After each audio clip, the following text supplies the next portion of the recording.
The epicenter of the sports world, Toronto, Ontario.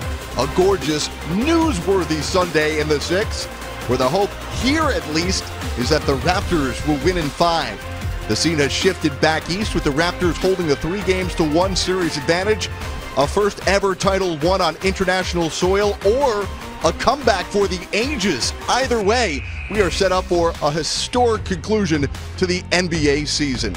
Game Time live at the finals presented by YouTube TV with 3D. Dennis Scott, the NBA champion, Steve Smith. I'm Jared Greenberg. Thanks for being with us here from Scotiabank Arena, where Game 5 will be played on Monday night. The Golden Dynasty facing elimination. The storyline, though, that continues to dominate this NBA Finals is the status of Kevin Durant. He hasn't played in a month and a day since injuring his right calf against Houston in Game 5 of the second round. While his status for Game 5 is still unknown, Steve Kerr did deliver what appeared to be good news earlier on Sunday.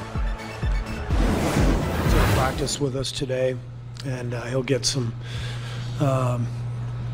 extra work in with some of our younger players, and we'll gauge it from there. Are you more hopeful than you have been the last couple of days? Yeah, because he hasn't done what he's going to do today. He hasn't done. So he's doing more today, and then we'll know more after that. Having another powerful weapon out there that can do some very dynamic things on the floor, and we'll be able to adjust and transition pretty smoothly. He's been in plenty of finals and has played well, and no matter what percentage he's at, I'm sure he'll be impactful and effective out there. That was prior to practice. Here's some exclusive footage from after practice with Kevin Durant walking out of Scotiabank Arena after reportedly, according to the team, getting onto the court to practice for the first time since his injury. Dennis Scott, Steve Smith, what do we think? Is Kevin Durant going to suit up and play while the Warriors face elimination Monday night? My gut feeling is no, he will not play. Just listening to Steve Kerr, and once again, we've been saying it since the final start.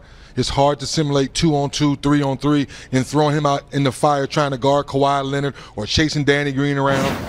But with that being said, Smitty, if he were to dress up, yes, it would be exciting. They'll get a little boost. But there's no way it's a month and 1 day, Jared, to get the number right, a month and 1 day off. There's no way he can come back and be the Kevin Durant we know. Yeah, I'm totally with you. I don't think he'll be the Kevin Durant that we're accustomed to seeing. And I am with 3D. I don't think my gut feeling says he's playing, but it's good to see him at least getting a chance to walk around and play. If this can extend, maybe you get a chance to get him 6, maybe you get a chance to get him 7. But do they miss him? For sure. Are they a better team without Kevin Durant? No. But here's a guy right now, if he's able to go 60, 70%, he's still a guy who can flat out shoot the basketball. And I think defensively he's a guy who can help them. But right now it doesn't look like it, in my opinion, even though we got a chance to see him walk out, he practiced. I still my gut feeling saying he's not playing, Jared. What now, we obviously, as you said, don't know to what level he is ready to go if indeed they do suit him up.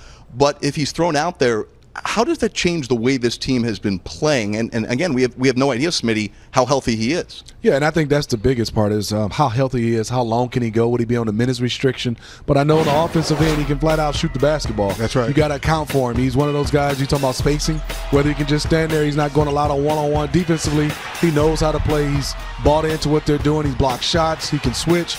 I think the biggest thing is how much can he go, how much has he been doing? And I think right now they know that. Yes. Even before this game, 3D, how much they can use him if he does play. Steve Kerr talked about this is his first walkthrough since the semifinals. Right. So now you're saying, is he physically ready to rotate? We've been talking about the Warriors' defense being not that good here in the finals. Well, if he's on the floor, to your point, Smitty, does Steve Kerr feel comfortable enough to put him in some of those scenarios defensively where he has to rotate from one side of the floor back to the paint and then possibly protect the rim? So I'm not sure about that, Jared. Not trying to make any excuses here for the Warriors. They have plenty of veterans who have been through all sorts of adversity. But how much of a distraction, 3D, do you think this has been on a daily basis, asking, is he or isn't he playing? And if he's not, why? I think it's distraction because guys want to come into practice every day and games every day and prepared to play. I think we all would agree that maybe if the Warriors would came out and say, hey, this injury is a little more serious than possible, we're shutting him down until he shows us something differently. But we're talking about the finals. We're talking about Steve Kerr, who's been in this stage many times, so they want to keep hope alive and see if he can come back. You know, unfortunately, they've been to the finals 5 straight years, and we said how much will they have left? Will injuries creep in? Well, they have. Klay Thompson, Looney, Cousins, Andre Iguodala, Kevin Durant. We've all talked about them, and also Stephen Curry. They're all banged up, and so I think that's been the topic of discussion throughout this entire playoffs with this finals is who's healthy enough to play and when will they play, how will they play, how much. It has been a distraction for the Warriors. So stay with us. We'll continue to update you as soon as we gather more information about Kevin Durant's right calf, whether he's able to play or not. The Warriors still facing elimination Monday night with the tip-off just after 9 o'clock Eastern, 6 Pacific. Even though the Warriors have never been down 3-1 in the finals, they have been down 3-1 in a playoff series a couple of years ago against OKC in the Western Conference Finals, come back to win that. How much does that experience play into the Warriors' level of confidence? The mood is good. We've still got plenty to play for. And, yesterday was a travel day, so we didn't do anything. So it's not like we've spent a lot of time together. Today we'll watch the film and go through practice and talk about the things we can clean up. But the mood's good. We have an amazing opportunity and challenge, and we're going to do everything we can to meet that challenge, and we're excited about it. I think after Game 4, it was a tough vibe in the locker room just because you lose 2 in a row at home. Nobody likes that feeling at all, especially in the finals, and it's kind of a little self-reflection of what do we need to do and what do we need to correct for us to stay alive. But I wouldn't say we're down at all. It's mostly just we're anxious for tomorrow to just get out there and play a great basketball game. And I think we're confident in that fact that we can do that. And the best bet for us is just to block out as much noise as possible. Have a great practice today where we hone in on the details that we need to correct and really come with the right mindset of the energy and effort we need to play with our backs against the wall. And again, like I kind of said earlier, we know we can do it. It's just a matter of proving it. All right, well, here's who has done what the Warriors will try to accomplish. As I mentioned, they have done it coming back from 3-1 down. That was in the Western Conference Finals. Remember, the only time it's ever been done in the NBA Finals was against the Warriors with that historic comeback by the Cleveland Cavaliers a couple of years ago back in 2016. During the Steve Kerr era, these Warriors are 5-1 when facing elimination. They will try and stave it off again tomorrow night. Smitty, how much does that experience of being there and going through the wars and understanding that you don't have to win 3 games in a row tomorrow night, you just have to win 1? I think this scenario's, if I can say, bodes well for the Golden State Warriors if they can win this game. Reason why is they're going back to Oracle. Now, let's give the Toronto Raptors a lot of credit because they have the Warriors in this 3-1 situation. That's the reason why. This team has guys that can flat out score the basketball. They've been there. They have that experience. You can see they're loose. I look at this team as they got to take it quarter by quarter, not even game by game, because I thought they had the momentum going into that halftime last game. Right. This Kawhi Leonard-led Toronto Raptors, they are not getting rattled 3D. Right, I agree. Not at all. So they're going to have to come out and beat them because the Toronto Raptors won't beat themselves. I agree with you, Smitty. And also, Jared, that team that beat OKC, that complexion team's different. Bosa, Harrison Barnes, all those different guys. In Game 4, Quinn Cook 0 of 4, McKinney 1 of 6. So as much as we talk about Steph Curry and all the stars, the Warriors role players did not shoot the ball and play that well either. So how do you get the Jerebkos and all those role players to believe in, to Smitty's point, 1 quarter at a time, be up at halftime, ride their way into the 4th quarter? So as much as history is, this team is different, along with we've been talking about all week long. They're banged up. A little later on, we'll talk about maybe some adjustments that Steve Kerr can make and what personnel moves you guys think we might see Monday night. But rather than just focusing just on the role players, how much do we need the stars to be stars? How much does Steph Curry and Klay Thompson have to have monster games? They have to. They can't have pedestrian-like games. They have pedestrian-like games, and the role players play good, they're going to get blown out of the building. Right. So that's why the role players of being a star be a star and shine. Then the role players can fill in. And I think also 2 veterans for me is Andre Iguodala and Draymond Green. They have to take shots. Yes. They have to hunt shots, and they get wide open shots. They have to take them. I know you lean on Steph, you lean on Clay, you're trying to get those guys shots, but they're leaving those guys wide open 3. They must be confident and take a lot of shots. Game Time Live at the Finals, presented by YouTube TV, rolls on. 1 win away from a title. Has Kawhi Leonard earned the title as best player in the world? We'll hear from the Raptors as they get set to make history Monday night. Come on back from Scotiabank Arena. Earlier on Sunday. After Game 4, Coach Nurse alluded to your defense sparking the production. How have you approached your role in this series? Just putting my mindset and, try to go out there and try to help the team and bring some defense intensity, try to make different. Why has this matchup with the Warriors been a favorable one for you?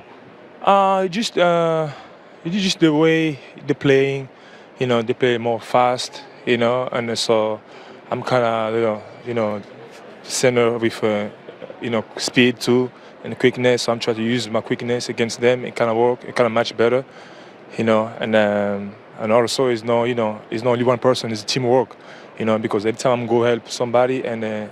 I'm trusting somebody's going to be out there to help me. That's why everything's working. How do you think that your point guard, Kyle Lowry, has rewritten the narrative surrounding his postseason success in this series? Man, Kyle be amazing for us, and he's a true point guard. Like, when you need a point guard and you have Kyle, and as a big, it's always fun to play with a point guard like Kyle. And, sometimes you see the stat, you see the numbers, like, oh, he didn't score he scored less, but he did more than just score a point. He passed the ball. When Kyle is playing his best, I'm not talking about scoring. It's not about scoring, but when he's playing his best, we always keep rolling. We're always rolling. You've played with and against some of the game's all-time greats. Where does Kawhi Leonard rank on that list? Man, Kawhi, he surprised me, man. Honestly, and seeing him playing at this level, it really surprised me because I remember I used to play against him a couple years ago at that level.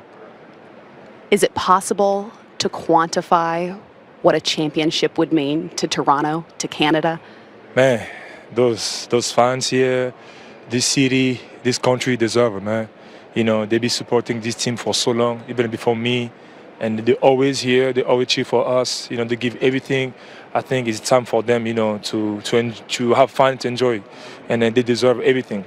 Thank you, Serge. Good luck. Thank you. Nick Nurse made an interesting comment after the Game 4 victory, saying that while some players get their all-around game started with their offense, Serge gets a couple of blocks, and that starts everything else going for him. He was sensational the other night. I also add to that, Jared, I like when he kind of get hit. When he gets hits and then he gets a little physical, it seems like he turns into Ibaka back when we knew in OKC when he wants to just dominate the paint, right, on and off the court. I don't like when Serge first play is a jumper. Yes. Then I go, Serge is not engaged, but I like when he gets a little tangled up with Draymond, with anybody, with Cousins, then I see there's Serge trying to be the guy who's going to protect the paint and also being able to also score the ball. I think he gets in a rhythm better when there's a little physicality. Yeah, I agree with you, Smitty. 6 blocks in Game 3, 2 blocks in Game 4. And to your question, Jared, most NBA players want to get a layup first or shoot a jump shot first to kind of get their game going. So Serge is definitely on the other side where defense gets him going. All right, well, Serge was fantastic. Kyle Lowry, despite the poor shooting numbers, had a fantastic game in Game 4, impacting the game in other ways. Show us what you saw from Game 4, how Lowry and Ibaka run that pick and roll that really throws off the defense of the Warriors. Well, like Kristen Lidlow was talking about, the old Kyle Lowry was all about scoring. This Kyle Lowry, to me, Smitty, it's about leadership and making the right play. Under control, you fake high, you throw low bounce pass, your big guy can catch it and finish it. Same thing. You attack the other team's big guy, you get downhill, you show it a little bit, make Steph Curry react, then you have Kawhi Leonard, who's become a knockdown three-point shooter. So Kyle Lowry, to me, in the finals has shown us that make the right play, stay under control, perfect bounce pass with 4 seconds on the shot clock, Siakam can finish the play. Not too many guys understand when you make that bounce pass, Jared, it comes up softer, your big guys can handle it and finish the play. His leadership down the stretch has been phenomenal. All right, a little later on, Kristen Ledlow joins us again to sit down with Klay Thompson of the Golden State Warriors. We come back with an all-access look at Game 4 of the 2019 NBA Finals, where Kawhi and the Raptors win. The Raptors!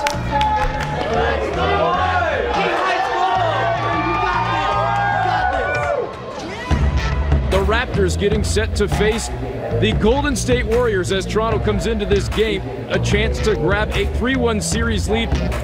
Toronto isn't afraid of them. And a lot of teams, I think, when they get down to the Warriors in the past, have been. This team is not. It's a must-win. Every game's a must-win for us. That's how we feel, but tonight especially.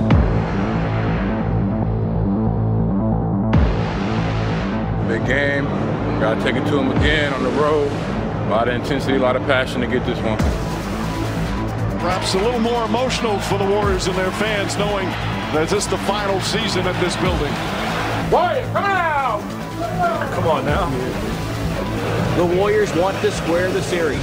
Tonight, Golden State will get Klay Thompson back. Yeah, Klay! Welcome to Game 4. Communication is going to be great tonight. Get your defense set up. It's huge tonight, okay? Play with incredible composure. 48 minutes together. Outwork them. Put yourselves in position to win the game. Thompson, quick catch, posting up. No problem for Klay. And it's good to see Klay Thompson back on the floor. Curry, sidestep three. And it goes. And right now, the Warriors playing at another gear. Leonard, pull-up triple, far wing. Kawhi Leonard single-handedly keeping Toronto in the game. He's put his arm around the collective team and said, follow me, boys. Great intensity. Maintain the defensive intensity of the execution. They're flying around pretty good right now, but that's okay. You fly around with them. They're running hard. You run hard, too. Cousins to Thompson. Nice ball fake and an open jumper. Welcome back, Klay Thompson. Iguodala, Thompson loads up a three. Got it from the right sideline.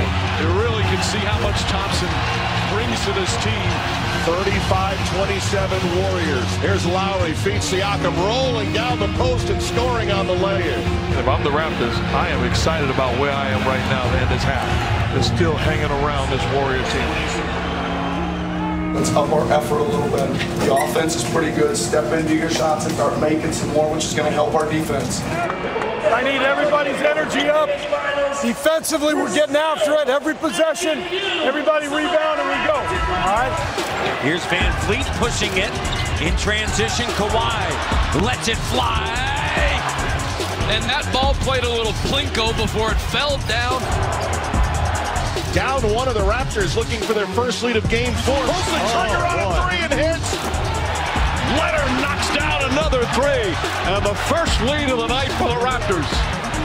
Good job on offense. Hey, moving the ball. Keep hitting the open man. And it's a quarter strong. Hey, get your energy up right now. Lowry, shot rejected by Andre. Knocked it out of bounds. Shot blocked by Ibaka. Lowry up, blocked by Draymond Green. Some pace here in the third. Fred finds Kawhi over Thompson. He's got 31, 17 in the quarter. Nervous moments from the Oracle crowd. A huge third quarter for the Raptors. Keep attacking them. Keep attacking them and be strong on your finishes in transition. Lowry dribbling with 5. Lowry with 3. Inside Ibaka turns, hooks, scores, and he's fouled.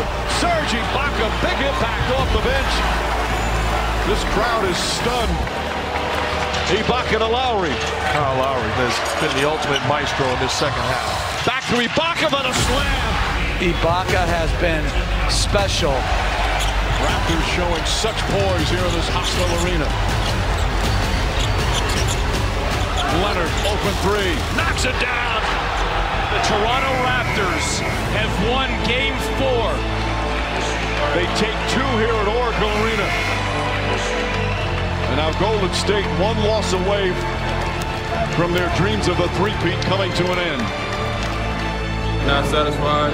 Got the job done. We got another one on Monday. Good team. Take them one at a time. Forget what the score of the series is. Let's go. Let's go. Raps. 1, 2, 3. Raps.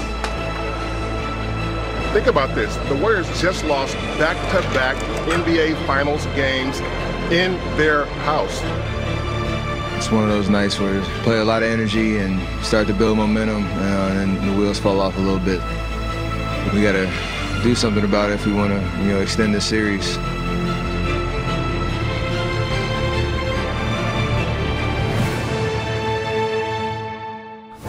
That was Game 4, getting you ready for Game 5. Game Time live at the finals, coming back with a chat with Klay Thompson and an update on our top story, Kevin Durant's status.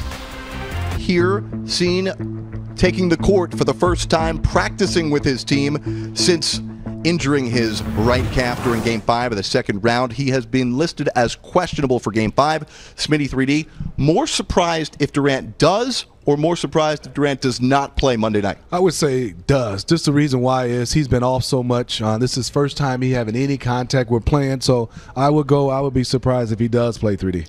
Very surprised if he plays. Everything Smitty just said. And then going big picture. If I'm Bob Myers, general manager, do I talk him into playing knowing he's not 100% and jeopardize him making the leg worse, knowing that he's a part of the future, that I have to talk to him whenever this series is over about staying for the future? So I would be surprised if he plays. Wonder how different this would be if Kevin Durant was not going to be a free agent this summer. Well, man, who also will be a marquee free agent this summer is Klay Thompson. Klay came back and had a masterful game in Game 4 after missing Game 3 with a hamstring injury, the first time he missed a playoff game in his career. He sat down with Kristen Ledlow on Sunday afternoon. First and foremost, how are you feeling physically?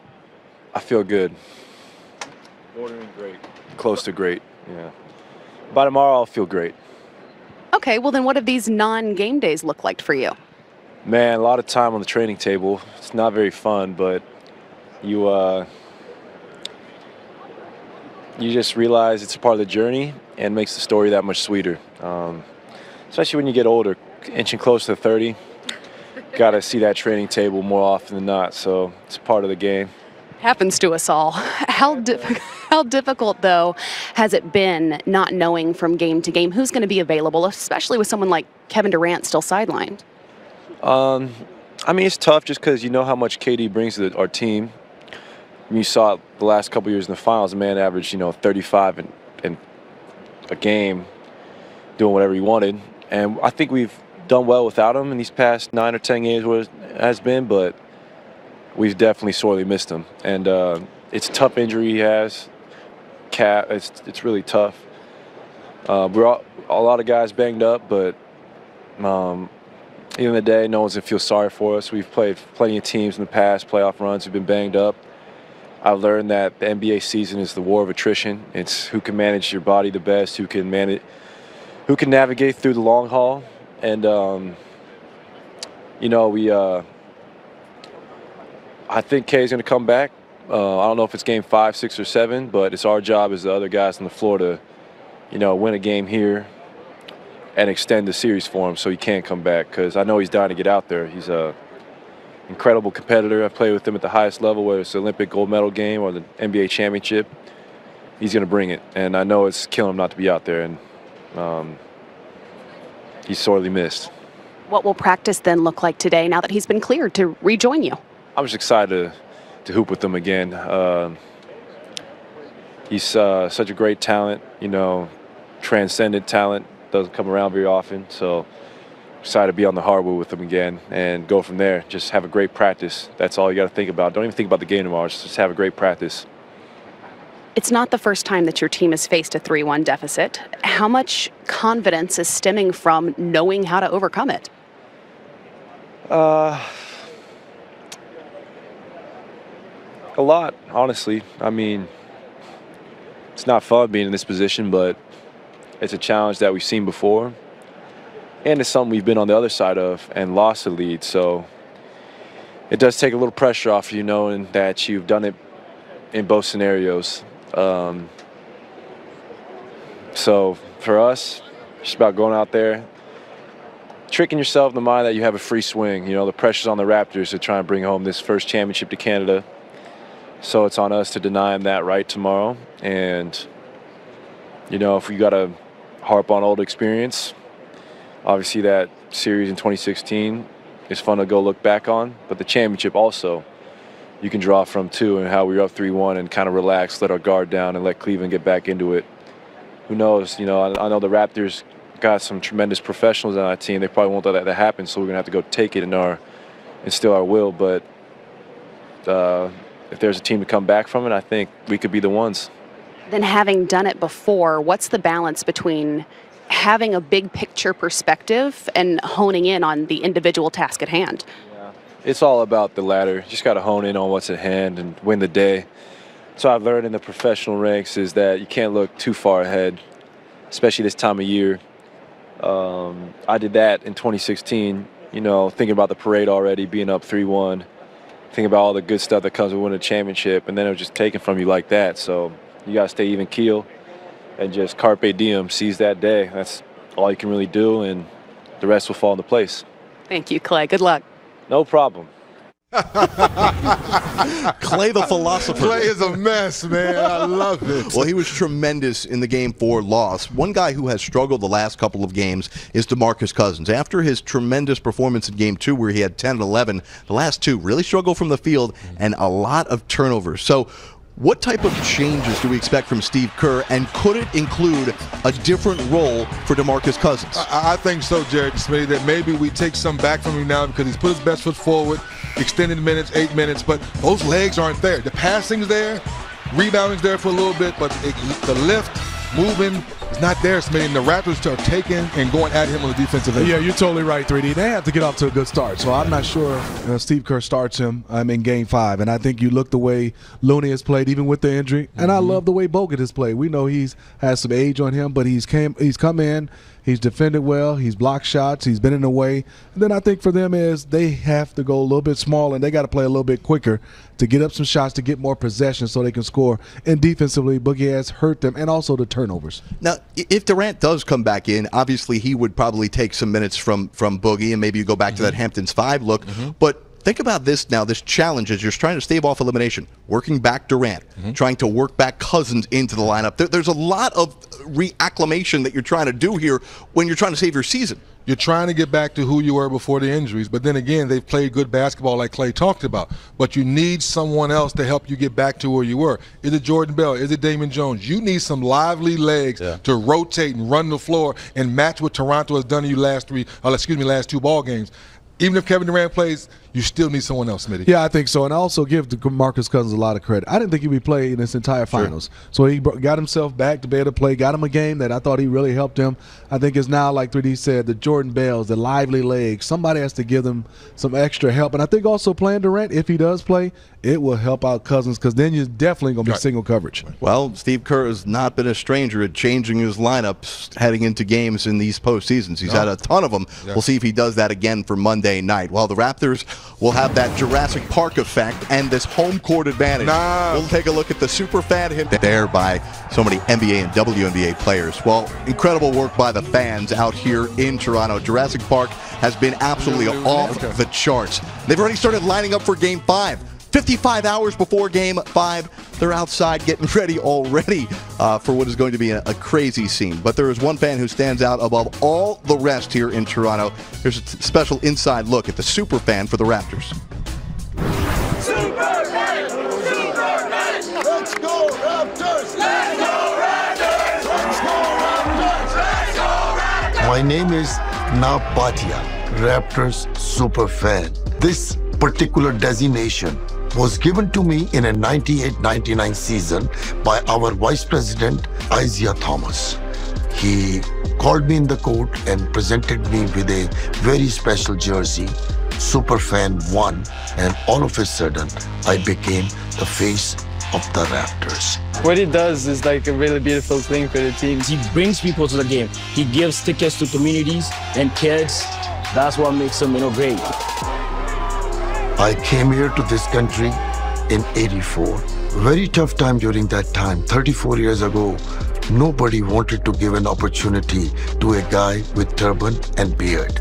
I'm a mechanical engineer, but I couldn't get a job. And finally, I landed into a job as a car salesman, but it didn't have a good beginning. As I joined my first day of job, I was called by different names like towel head, diaper head, all those negative things. And I said, I'm going to do better than good if I want to survive in that environment. And what I did was, I did what Michael Jordan does. I let the game do the talking. I sold 127 cars in 3 months, which was a record at that time, and it's still a record today.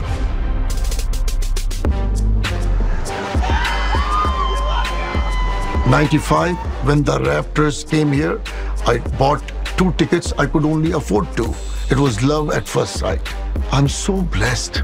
You know, people from all sorts, white people, older people, girls, ladies, everybody giving me so much love that I'm really humbled, and I'm thankful to the Almighty that I'm able to bring everybody together, people taking pictures. And it's not just in Toronto now. It's everywhere I go. Especially being an immigrant like me, I think that's being a super fan, and he's demonstrating that to the fullest. I use that Raptors super fan thing now very seriously also. Because yes, initially, I went to basketball to watch the game for the entertainment. But now I'm using this game of basketball and my Raptor superfan title to bring the world together through the game of basketball. So I'm really proud of the NBA, and thank you to NBA for this game and the way they are so inclusive. Everything in my life for the last 24 years is done through the schedule of Raptors. We're going to win this one, guys! Yeah! Yes, I am an addict.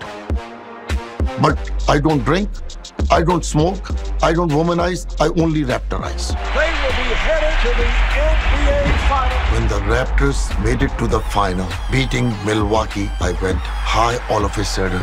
We danced, not just me. All the fans in the arena and outside the arena and everywhere in Canada who are watching. We are in the NBA Finals for the first time, and we have a home court advantage. Was I dreaming or was it reality? This is for real. We are ready for game one. The excitement is off the charts. To be at game one and my emotions, it was a roller coaster for a few minutes in the beginning of the game. We are in this new territory for the first time, and I believe we are ready for it. Tough shot, oh! Banks it home! That was the most amazing feeling in my 24 years I had that we won the first game against the champion Golden State. Let's go Raptors and we the North. That has become sort of the national anthem for us right now. We have to step up. We got to make so much noise that those players from Golden State cannot communicate with each other during their possessions. And I believe if we all do what we are supposed to do, from the coaches to the players to the fans, we're going to get this championship. If Raptor wins the title, what will it mean for the city? It's going to go wild. If I can say anything to the Raptor players, we are proud of you. You have carried us a long way. We have your back, and make not just us the Toronto, but all Canadians and the world proud that we are going to get this championship. So cool. And Nav was part of this scene after Game 4 where Raptor Nation was in full force, screaming from the get-go. We the North, say it loud, say it proud, their presence has been felt. What a scene it was at Oracle. What a scene it will be back here for Game 5 on Monday night. I don't smoke, I don't drink, I don't womanize, I Raptorize. Put it on a t-shirt. Yes. Put it on the back of your car. Put it everywhere because it's real. Guys, this crowd for games 1 and 2 was so sensational. I think it was one of the loudest buildings I've ever been at. How much of an advantage do you truly believe that will be again Monday night? You know, I think it is. I mean, it is true passion from these fans. And I think for you in 3D, you guys were out in Oakland. I hadn't seen that, what the fans did and how they came out. I hadn't seen a visiting team come out to that type of number. Yeah. Also stay back and being able to cheer on their team after they won in Oakland. So I'm looking to See if they close it out, or if they don't, this crowd will be crazy. Like Jared said, it's already started. Once again, it's fun to see a college atmosphere on a professional stage. We're back with more Raptorizing. Game Time Live, the there, finals here at Scotiabank Arena. You got a chance to be on this stage. I know later in your career, how special is this, and what's your mindset right now, getting a chance to be here at the NBA Finals in one more game? Enjoying it, enjoying every second, enjoying the whole process, the ups and downs, the roller coaster, the night in the hotel when you're mad and you're staring at the wall for hours, and then you're waking up and everything seems a little better, and then you go to the gym and work out and like, okay, now I'm ready. Every time we hit like a wall or a moment that of discomfort, we grow. So it's fun. It's fun. The good, the bad, everything. It's a teaching lesson. Every chance you get to grow and see and enjoy it. Just a taste of Smitty's potentially Emmy award-winning sit-down with Marc Gasol, all part of what you'll see on our big Monday, getting you set for Game 5, which includes the starters live from Jurassic Park. How could they not be here? That's at 6 Eastern, 3 Pacific. Then Game Time Live of the finals, and of course the post-game show, including the Late Late Show with 3D and Jared, coming up about 90 minutes after. Practice after game 1. Got that from Cat. All right, the big news from here, Kevin Durant listed as questionable for Game 5. Don't forget to join us for all of Monday's coverage right here live from Toronto, starting with the starters at 6 p.m. Monday. For Smitty, for 3D, for our entire great NBA TV crew, I'm Jared Greenberg. Thanks for joining us. We'll see you Monday.